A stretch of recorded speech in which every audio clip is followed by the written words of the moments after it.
This is Mark Kemp of LasVegasProbateGuide.com, and in this screen capture video we're going to show you how to use the form on the Probate Commissioner's website to obtain an order authorizing the cremation of a loved one.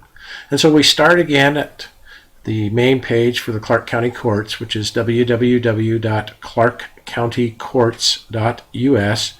We go across and we hit the probate key on this menu, and we come down and we have the forms library, and so they have all these different forms, so a cremation order, cremation consent, cremation petition.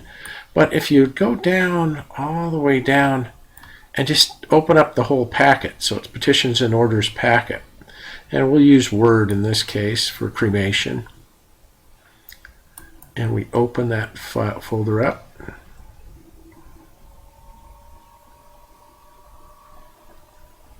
And what we're going to find is each of the different forms. So the first form is the family court cover sheet. And so when you're filling this out, when you start a probate matter and it's the first thing you file, you got to have one of these. You're going to have one of these cover sheets.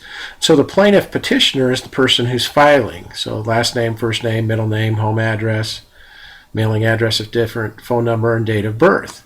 Then we're over here, we're doing a probate, so we're going to have the last name, first name, middle name of our decedent, home address, I usually just put deceased, mailing address, I'll put deceased, phone number, put deceased, and then date of birth, you'll put the date of birth that's in their birth certificate.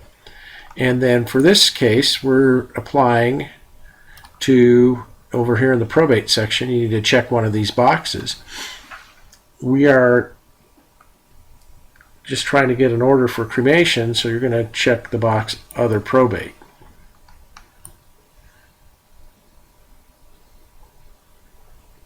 And then we go, the next document in order is your ex parte petition for order of cremation. And so this form is set up that if you click enable editing, it will allow you to actually write in. So it'll have your name. So if I run it, write my name. Now you see how it makes the line disappear, so if I want it to look good, I usually will delete back so that the underline is replaced now with my name. And then I'll have an address and a telephone number. And then here's our caption. We're going to put the matter of the estate of, and then type in the name of our person. So if I use my mom as an example. Okay, then we'll come over here. You won't have a case number. I'll usually just X this out because the court will assign that. Same thing on the PC1. On this first petition we won't, because it's the first document we're filing. Once you file the document, you'll have a case number and a department number you use every time.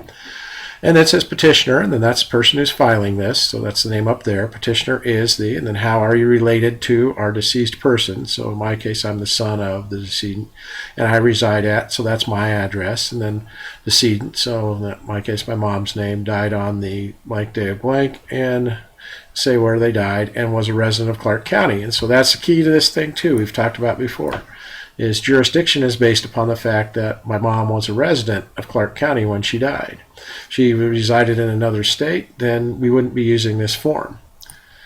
Names, relationships, and age of all the devisees, legatees, heirs, next of kin, so we list all those up.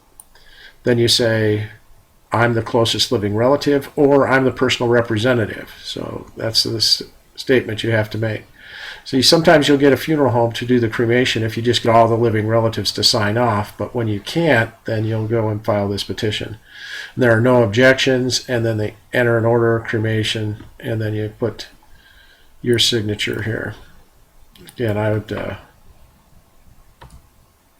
make this look better. The signature of the petitioner should show up underneath. And then it's verified. It's sworn under oath that I'm doing this and it's all true. Then you have your consent. So this is a form that you have other family members sign saying they consent to the cremation. And then you have your proposed order. And ex parte, so once you get it filed, you submit it on the 3rd floor of the family court building, and it will come out with the district court judge having signed that. And that's how you use the form to get an ex parte order for cremation.